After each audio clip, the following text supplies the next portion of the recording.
we're doing a video that's we have a very special guest today, and this is our guest. No, I'm joking. This is our guest. Hello. Shut up, Cece.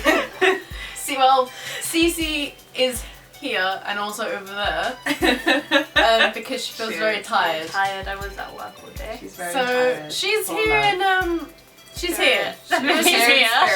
She's just here. And also kind of here. Okay, so our special guest today is from Kyoto. Please introduce yourself. Hello, I'm Lauren. I go to the same uni as these guys in London, but I went to Kyoto Gaigokugo Daigaku, which is the Kyoto University of Foreign Studies, and so I'm living in Kyoto for the year. Yeah, and Lauren is going to tell us about what it's like living in Kyoto and So first question, what are the pros of the city? What are general good things about Kyoto? Good things about Kyoto is, as it's kind of stereotyped that Kyoto is the old city and the old capital, so it has everything old you will ever need to see in it, and that's true. You basically have all of the famous kind of temples and shrines there, and then you also have all of the you have the old city like Gion, and you have all the geisha and the maiko. You can see a few of them walking around sometimes if you're lucky. Cultural stuff that we don't have in Tokyo. Yep. Yes, and then we also have, there are a lot of flea markets and temples. There are lots of how's it best to describe? Yeah, cultural stuff. Cultural stuff. Traditional stuff that if you're into old Japan, you would want to see. Okay. That's a very good pro. Mm-hmm. And then another pro is how chill it is. Okay, yeah. It's so, you can really just take your time. Yeah, because you've been to Tokyo and everything, so you know the difference, and Tokyo is a bit mad. It's a bit manic. It is a bit mad. So yeah. It's you don't really have, rush hour isn't necessarily a thing. Oh my god. I would say you do have rush hour, but it's not being packed onto trains. Okay. It's kind of just everybody's on the train now, this is fun. Kind of thing. And then everybody usually commutes to Osaka for work on the Hankyu. So everybody piles onto the Hankyu line, which isn't the main line in Tokyo, and so the buses and the normal underground are relatively good. And Good info. Yes, and everybody's just so friendly. Especially if you speak even a bit of Japanese, people are very open and very happy to help. Okay. And also just have a chat with you. Yeah, I think that's the same in Tokyo. As soon as you open your mouth and you're oh, daijoubu, and they're oh, umai. It's true. Yeah. It's you say, arigato gozaimasu, and they're jozu. Jozu. It's just, you're so good at Japanese. It's great. Let's talk. Fun. That sounds really cool, because I went to Kyoto for 2-3 days, and I found that it's really chill, and it's everything you want to see when you're in Japan, you know. Yeah. It's the other side, 'cause here's the neon and everything, and it's super busy, and then over there it's all the temples. I feel at one with one with myself. with all the cat shrines and stuff. That one with all the makineko. Yeah. It's true. Yeah. It's that's a really good pro. The cons is that there isn't as much stuff. Okay. So you go to Tokyo and you see all of the shops. You have all the brands you could ever need. You have all the international restaurants. You have you have everything you could ever need in Tokyo in one place, because Tokyo's massive. Yeah. And then you go to Kyoto and you have, I think we don't have a Forever 21. There's a Spins. Okay. And there's an H&M. And there's a few vintage shops. There's coffee shops and stuff like that, but everybody always says in Kyoto that if you want to do good shopping, you go to Osaka, and because that's the nearest big city. How far is it? An hour. The longest is an hour by train. Okay. So you take the Hankyu line straight to Umeda, you get off, and you can take the subway in Osaka to Namba, and basically that's where everybody goes for shopping. Because there's a lot of stuff in Kyoto, but it's restaurants, bars, and karaoke. There's not the shopping there that there is in Osaka. What about events and stuff? Because here there's quite a few events and other things apart from just karaoke. Sometimes you come across a random I don't know what is there? I just know this random crap. You just what is that? And then what is that thing in Kyoto? maybe. Yeah. Maybe that I haven't heard of. Yeah. But usually what you find is that there are all the traditional festivals like the Gion Matsuri and the Hidai Matsuri, and then you have flea markets and you have like the Hanami and you have all of this kind of stuff. Yeah. But there's not really concerts. Okay, so There's if you're like young and you're looking for a bit of fun, it's not the place to go. No. Okay. It's very tradition focused. So it's also where Japanese people go on holiday to get the maiko makeovers. So the maiko makeup, and then you also get dressed in traditional dress, and then you get professional photographs done. I haven't got it done. Oh, okay. But a lot of the people who I'm there with have. And they encourage it like is it for Japanese people only or? No, it's for everybody. Okay. Everybody can do it. Yeah. I mean, there are varying places, so it can get a bit expensive, but other than that, like, it's open to everybody. Everybody can do it. Yeah. I would recommend it. I'm gonna do it. It's a good souvenir. You should. Yeah. It's really fun. Cece, let's go. Yeah. We'll go. Yes. Yeah. So, yes. Why aren't you talking to the other chick? Cece, let's go. Cece, let's go. Cece. Pip. So But yes, that sounds super chill. it is super chill, which is the pro of living there. Yeah. But chill is like, it gets a bit boring. Sometimes. I mean, living there has been great. Mm-hmm. I can say that I've thoroughly enjoyed my year abroad because there are always temples to see, there's always things to do, focused on culture, and there's always a good place to go for cheap karaoke. Yeah. But when I want to get away from the chill and from not really having much around me, I either go to Osaka or go to Tokyo. Like, we go clubbing in Osaka. Okay. That's what we, like, all of the clubs are basically in Osaka, which you can get like the last train and then the first train and have that as a night out, which is a good thing to do. It's very fun. But in Tokyo you have everything here. Yeah, everything's in the center. Everything's just... So it's a lot more exciting and kind of how would you put it? Not vibrant, I guess. Yeah, vibrant. Is it vibrant? Okay. Yeah, like lively and everything. And you can say to someone, oh, I want to go on a night out, I want to do X, Y, Z, and they're like, okay, well, here's 500 places where you can do that. Yeah. Whereas you say that in Kyoto, and it's like, okay, well, we'll see what there is. we'll see if we can do that. If not, we'll just get the train to Osaka and do something there. Yeah. Something like that.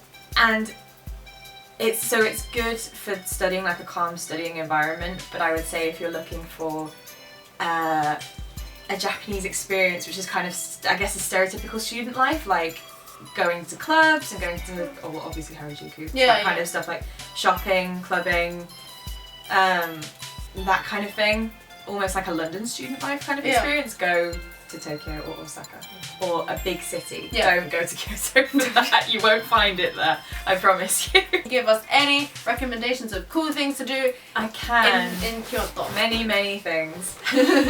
So if you're going to Kyoto for a couple of days, the instinct is usually to go straight to the main temples. Which is what I did. Yes.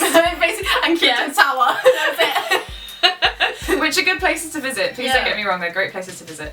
And like Kiyomizu-dera, and you've got Kin and Ginkakuji, which are the silver and gold temples. What about the Orange Gate place? The Orange Gate place is Fushimi Inari. That one.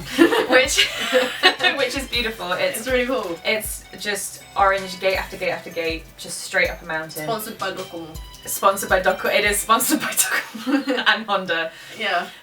Because the gates mean that whole temple is dedicated to luck and fortune. So you buy a gate there for your company, and Honda and Docomo have 1 million. This is basically up a whole stretch of the mountain, which is great. But so because it's up a mountain, it's a bit of a climb, and you can pretty much spend a day just walking around that entire mountain and the surrounding area. And they have a couple of festivals there and stuff. And those places are great. They're really good. But there are also areas around Kyoto. Like, I'd always recommend a day trip to Osaka if you're ever going to go there. It may as well be while you're in Kyoto, because you can get the train pretty much straight from, you go from a place right in the centre of Kyoto City called Kawaramachi, and you get the Hankyu and you go straight to Umeda, and that's it, and you're good to go. There's also a place called Uji, which is an area, I think it's contained within Kyoto City. I think I'm right. I can't remember. Google it. Google it. And Uji is basically, it's famous for its matcha. So you go and they have places that sell like matcha ramen, matcha soba. They have matcha dango. Ramen? Yeah, and matcha. It tastes better than it sounds. Okay. It tastes. I'd say like normal ramen, but it's a sight to behold. Bright green noodles. Oh, no. They're really interesting. So Uji is a great place to go, and then you've got, I'm trying to think of other places, like obviously you've got Gion and everything and that kind of area, Yeah. but also like Kawaramachi and Shijo, Yeah. which is where all the shops and the main restaurant bit is, because if you're looking for shopping, that's the place to go, as much as there aren't that many shops there. Yeah. But there are some really lovely little cafes. Yeah. So that's always a good There place are to places to go in Kyoto, not just temples. Yes, although there are some really good temples. Obviously. The temples were really cool. Yeah. And the tower and stuff. My parents were like, let's go. Tower's another good place. Like, it's not as impressive as Tokyo Tower, but really. it does. It was pretty nice. I was, to be honest, I was just sitting on a sofa the whole time like, I get that feeling. Oh, also, differences between Tokyo and Kyoto's food. Because the food. Like, what did I have when I had nanban or something? Nanban chicken or something. Nanban. Oh, it was well nice. It's really good. So good. The Kyoto food is good. It's slight. What is it cheaper? Yeah. It's cheaper, right? It's cheaper. Yeah. By like a couple hundred yen. So like you're looking at like a 500 yen difference. Not that much, I guess, but and it's really good. All the food is really good. Yeah. I can especially recommend the ramen. Because ramen is my thing, apparently. I'm a gyudon kind of gal. Ramen, gyudon, and you have your brands and stuff like Kokokoi and stuff like that. Oh, okay. But all of the food is always really good in Kyoto. It's one of the things I was very lucky to discover. Yeah. All of the food is always really good. Yeah. And when I went to an okonomiyaki place. Oh man. And it was really nice because you know when like my dad was like, I want to go somewhere where you have to like fold your legs under rather than sit on a chair and you have to go and he do like regretted that decision like do this sort of thing like pretty quickly. I'm trying to do it in the camera but you can't see it. And you go like whatever you get it. You sit like you Cece, get like that one. feet folded like that legs one. folded like this. Yeah, and we finally did it in Okonomi and he was thrilled. He had a great time. He had a great time folding his legs under him. It's great. It is fun. Very fun. You don't have the variety you have in Tokyo though. Because I'm trying to do pros and cons. Yeah. Sorry. Yeah. I don't want to sound too negative. Yeah. The food is really good. But the you just don't have the variety. So it's amazing food, but it's all very much focused on Japanese food. And I only know of like 3 curry, I want to say like proper Indian curry places. Okay. And you don't have like burgers apart from McDonald's. Ew. And like you obviously have KFC. Ew. But yeah, so if you're looking at like it's a great place to get a taste of like really good like traditional Japanese food. I would say, or traditional, like as much as you can call like sushi with pork on it traditional. But like that kind of like stereotypical Japanese food is Kyoto's specialty, whereas Tokyo has the diversity. Because like ever since I've been here, when you go like to Japan Centre or whatever in London and you have takoyaki and all that, like I only had and okonomiyaki, I only had that in Kyoto because it's Kansai region and stuff. So like some of the food you think like I'm gonna be having takoyaki, like no, I've had it like once since I've been here. It's true, whereas I've had it like a lot. Yeah. Every weekend I want to say, or every other week it's like okonomiyaki, takoyaki, ramen pretty much every day. Yeah, I don't have ramen here. I have gyudon. Oh, gyudon's good though. Gyudon's good. Thanks, Cece. Thank you, Cece, for the input. Love gyudon. Bless you, Cece. So, Lauren. Yeah. Final question: would you want to live or return to Kyoto in the future? To live, maybe, possibly. I have to say, for me, personally, I think because I've grown up in cities all my life, it's been a wonderful year abroad. I'm very much looking forward to the rest of it, because I still have a 10 left. And I've loved it. It's been great. But I would probably, if I was to move back, I'd move to a bigger city, like Osaka. Somewhere in the Kansai region, like that. But yeah, because for me, cities, that lively kind of atmosphere is just what is what's best, I guess, for me to like have a full experience of the city. But if you are into tradition and you are into all that kind of the history of Japan and seeing all of the really old cultural stuff, as much of that as you can, Kyoto is 100% the best recommendation I can give. Ine.